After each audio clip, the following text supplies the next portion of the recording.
예, 아까 모두 발언에서는 이제 폭우가 쏟아질 때는 일단 비를 피해야 되는 게 지혜로운 행위죠. 지금 이제 제가 좀 더 첨언을 한번 하고 싶은 내용은 뭐냐면 정책에 대해서 한번 얘기를 해보겠습니다. 많은 윤석열 정부가 들어와서 정책의 슬로건은 비정상의 정상화라는 슬로건으로 규제를 완화하다 보니 누구나가 내년에도 많은 규제가 풀릴 거라고 이렇게 생각을 합니다.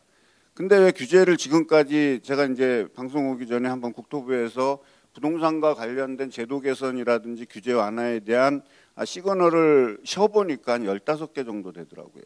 근데 임기 시작하기 전에 종부세에 대한 1년간 유예까지 따진다면 앞으로 수십 차례 부동산 정책의 규제 완화가 되는데 왜 시장은 꼼짝하지 않을까?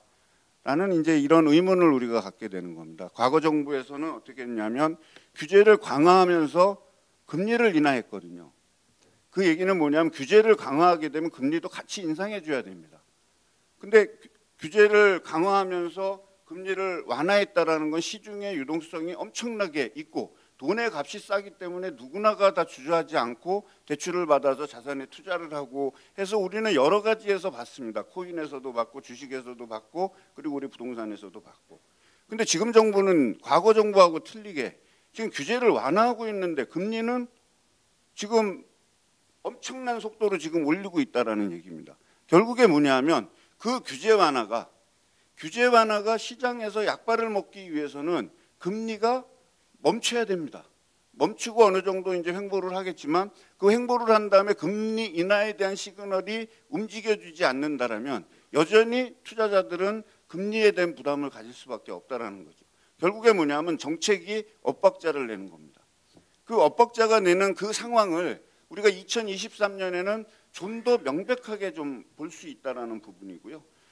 또 그 정책에 대한 어떤 부분 중에 지금 이제 나올 수 있는 거를 우리가 한번 얘기한다면, 자, 2021년 10월에 미분양이 우리나라에서 가장 최저치로 떨어졌던 게 14,000호였습니다. 근데 2022년 10월 미분양이 얼마냐면 47,000호예요.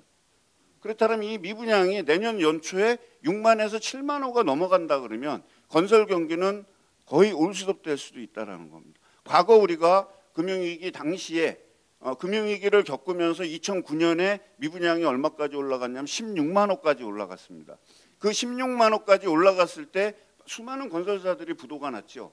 부도가 나는 과정에서 미분양을 정부가 매입을 해주고 또 매입을 해서 일부 임대주택으로 돌리고 또 개인에게 그 미분양된 주택을 샀을 경우에는 양도세를 면제를 해주고 이런 어떤 부양책을 해주고 또한 다주택에 대한 어떤 규제도 완화하고 이제 이런 식으로 해서 시장을 되살리려고 하는 이거를 우리가 한번 데자뷰를 해본다라면 지금도 충분히 2023년, 2024년은 이런 식으로 움직일 수 있겠다라는 그런 부분들은 우리가 좀 예측해 볼 수 있는 부분입니다.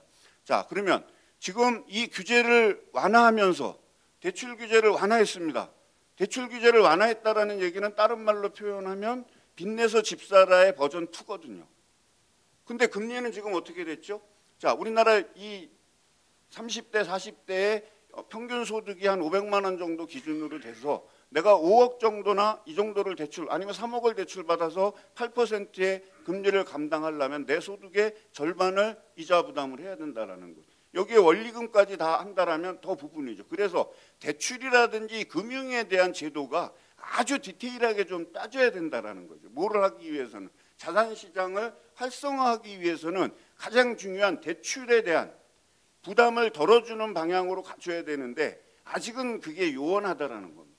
우리가 시장의 시그널을 쳐다볼 때 그 시그널을 우리가 알 수 있는 부분이 자, 대출 30년에서 40년으로 만기 연장해 줄게. 그러니까는 대출 받아서 집 사.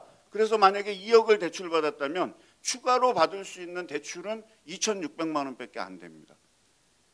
대출 10년 만기 연장을 해줬을 때 순수하게 늘어나는 대출 금액은 8% 정도밖에 안 된다는 거죠.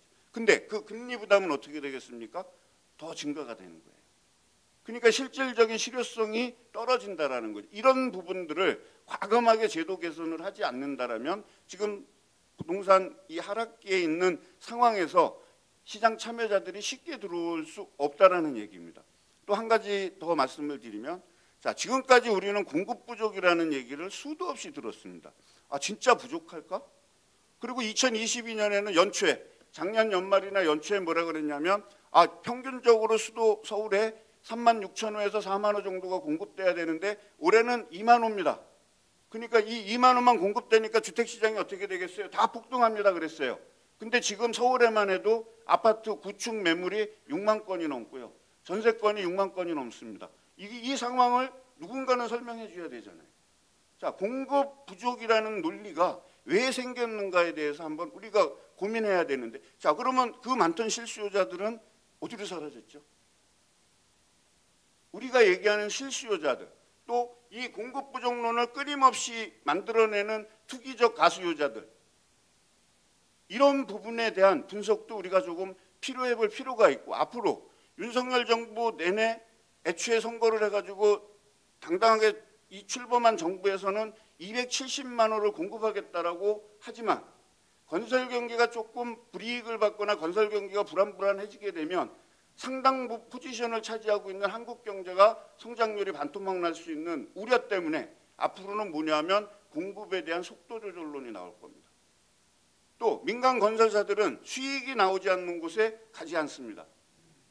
근데 이런 부분에서 장기적으로 주택가격을 안정화시킬 수 있는 방안이 무엇인지 정책에 좀 당겼으면 좋겠다라는 그런 바람이 좀 필요하고, 우리가 지금 말씀드린 정책과 그다음에 공급 부족에 대한 어떤 그 얘기들을 현재 시장의 어떤 매물이라든지 이런 것들을 좀 찾아보시면 조금 제 얘기를 듣고 조금 이해가 되지 않을까 이렇게 생각을 합니다.